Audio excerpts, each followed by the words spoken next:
తాను నీలో లీనమైనది ఆదిశక్తి ఆకృతి అద్రిజాత పార్వతి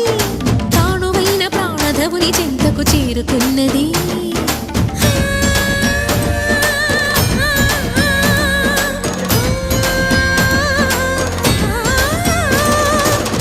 భువికి తరలించేలా ధరణి దివిని తలపించేలా